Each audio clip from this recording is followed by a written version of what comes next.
This is Umar Ahmed for IFL TV, proudly sponsored by Everlast. I've got Mr. Everlast himself, Mr. Undisputed, Mr. Doner Kebab, Mr. Sports Direct. It's Josh Taylor. We're at the MTK Performance Centre. Happy New Year, Josh. How was your Christmas? Happy New Year, mate, to you as well. Yeah, good. And yeah, choking for a Doner Kebab now that you mention it, to be fair. No, it was good, nice and quiet. You know, I only went home for Christmas Eve. Went home on Christmas Eve late. Spent Christmas Day at home and then come straight back down to camp. So, yeah, literally Christmas was cancelled. So yeah, and then spent down here, my birthday and New Year here, down here. So yeah, just stayed dialed in and stayed focused. But yeah, it was nice and quiet. Good couple of days back home to see the family, the missus, and then straight back down, yeah. So you had Christmas, New Year's and your birthday. Happy belated, by the way. All in the middle of camp. All in the middle of the camp, yeah, but I'm used to it, yeah. Were you able to keep your mind off Jack Catcher and boxing for them couple of days in Christmas, or was your mind on it? Yeah, I'm always quite good at doing that. When I get time to go home, it's quite good for me to switch off. You know, it's quite easy for me to do switch off and forget about it for a couple of days and recharge to get ready to come back down. You know, I'm quite good at doing that. So yeah, it was quite easy to switch off and relax for a couple of days. You know, I don't often get to spend time with my family, so the last thing I want to be doing is talking and thinking about boxing when I've got to spend a bit of precious time with the family. So yeah, it's quite easy to forget about it. You're not around the Christmas dinner table and think about Jack or think about fighting and just start getting rolled up, do you? Do you have them moments? No, definitely not. Not when there's pigs and blankets about and Yorkshire puddings and turkey and bacon and all that. You know, your mind's thinking about that. No tucking into that. But yeah, that's a bigger challenge, to be fair. Is that, Josh Taylor, a very different one to what we see on Fight Week? I don't know. You know, I'm always quite fiery. You know, I'm always ready to go for a fight if it presents itself. You know, no, I'm kind of just like this all the time. You know, away from boxing and fight week, I'm always quite laid back and quite easy going. Now, Josh, I spoke to your promoter Bob Arum about this. Obviously, the COVID situation at the moment is a bit up in the air, and Scotland is a lot more stricter than the other countries in the UK. So, has there been any doubts about whether fans could potentially be barred from coming on February 26th? I really don't know. I haven't heard anything. You know, I haven't heard anything from the promoters, or, you know, well, the British Boxing Board, they control the stop boxing in January. Presuming it's going to go ahead in February, but the government in Scotland have said they've stopped all the football and all that as well. You know, only like 500 people in it, crowds, I think, in or behind closed doors. So most of the football's been kind of cancelled as well, and they're saying it's only for 3 weeks. But hopefully, and you know, I'm staying hopeful that it is only 3 weeks and we can get back to full capacity and again to a full crowd in February in the Hydro.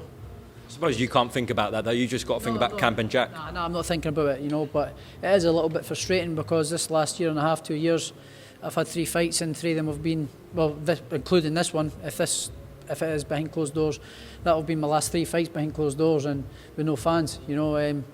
I'm still a bit pissed off with the one in Vegas, you know, being behind closed doors and no one able to go, you know, the biggest fight of my life, and I couldn't go there and share it with my friends and my family and my fans and all that. So it's very frustrating, you know, because these are the best years of my career and it's getting shut down, you know. It's very frustrating, but you know, everyone's in the same boat.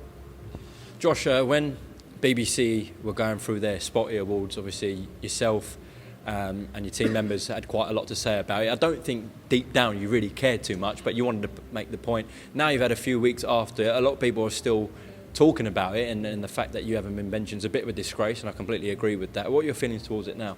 I've not got any feelings on it, to be honest. I really don't care. I just thought, you know, I put a point out there as saying, you know, the British, in terms of British sporting achievements this year or last year, I don't think there was anybody to come close to doing what I did. You know, in terms of going away to America, becoming the first undisputed champion in the 4-belt era in the UK. You know, the first person ever to do it.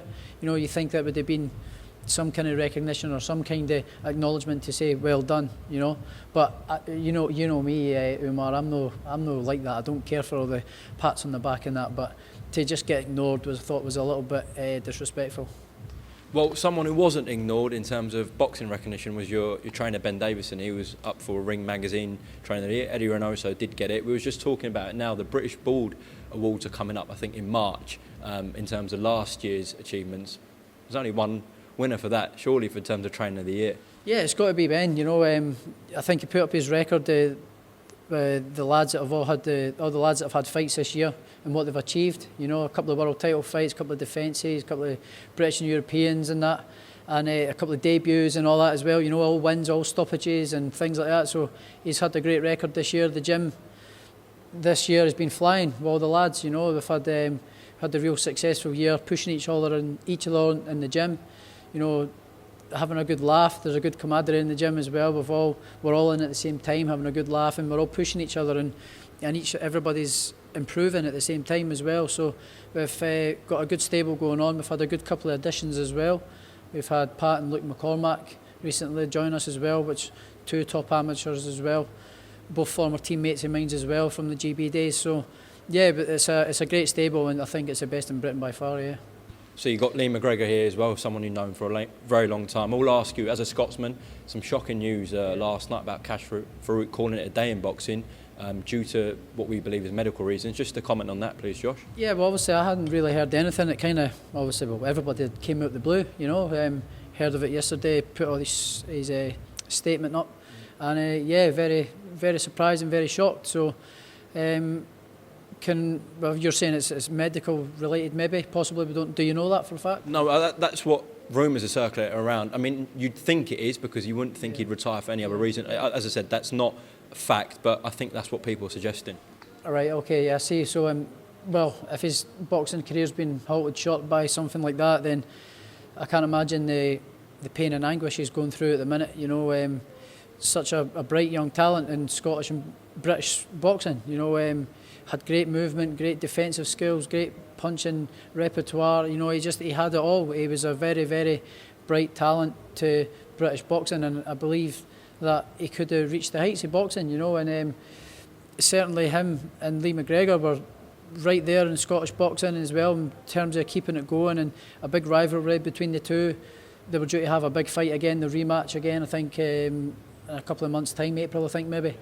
And you know, obviously it's been cut short, but yeah, I'm gutted for Cash. You know, I hope he's okay. I hope he's hanging in there. I'm going to give him a message and get in touch with him and see how he is. You know, because it is very surprising news to hear that. So I just wish him all the best, and I hope he gets over. If it is medical related, why he can't box, or maybe he's just decided to stop boxing. We don't know yet, or I certainly don't know. But you know, I hope he gets over the pain and anguish of it, and I wish him all the best, whatever he decides to do in life after boxing. I wish him all the best. He's a great guy, so yeah, all the best. It's a nice touch from you. Josh, we had the press tour with Jack Catchell, of course, just before Christmas. Did you take anything away from Jack? Was there anything that surprised you about Jack, or did you expect him to be like that? Nah, nothing. I didn't take anything at all. You know, I think he thinks he's got a bit of a moral victory. I seen him retweeting something with Sky saying mind games denied or something, all that shit. I didn't take anything from it, but I know he's nervous. I know he's very nervous. You know, I don't know if he really believes if he can beat me. You know, I know he's a great fighter, and I respect him massively. He's a good fighter, very skillful fighter, but I don't know if he really believes that he can get in there and mix it up with me when I'm in front of there, putting it on him and standing in front of him with that presence. And I just don't know if he really believes it. He looks very nervous, but apart from that, you know, don't really take much from him. You know, it's very early doors in preparation and camps, and that the press conferences were very friendly and civil, to be fair. Well, not long to go, just over a month and a bit, live on Sky Sports, huge occasion. What do you think about Teofimo Lopez saying that he's going to come up to 140 this year and become undisputed champion? Again, become undisputed, again. Yeah, I've seen that.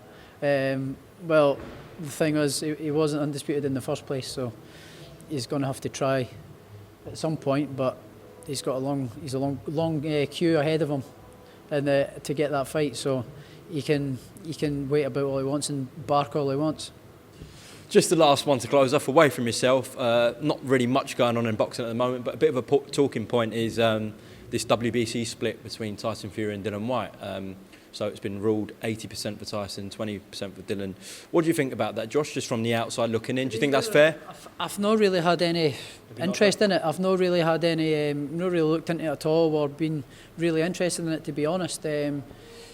No through just because I don't care, and it's just I'm not really interested in all the carry on, you know. I've not been taking interest in it. I've been too focused on myself, to be honest, and what I'm doing. And you know, I know this has been going on for a little while. I don't know why it's such a big split, but it is what it is. He's going to have to get on with it, you know. I know they're trying to negotiate and, you know, try and get him a better deal or a better split or whatever, but it is what it is, you know. I heard something, I'm not saying it on camera, I'll say it later. Okay. I heard something else maybe about sort of like purses being declared and things like that, but listen, it is what it is. I've not really got any interest in it, to be fair, you know, so it is what it is. And I hope they fight, you know. I hope they can just fight and get it on, and may the best man win. That's what boxing's all about, isn't it? Absolutely. Well, two people certainly fighting is yourself and Jack Catterall. Look forward to Feb 26 live on Sky Sports. Josh Saylor, thank you very much for talking to IFL TV. Wish you a massive 2022, all right? Cheers, mate. Nice one.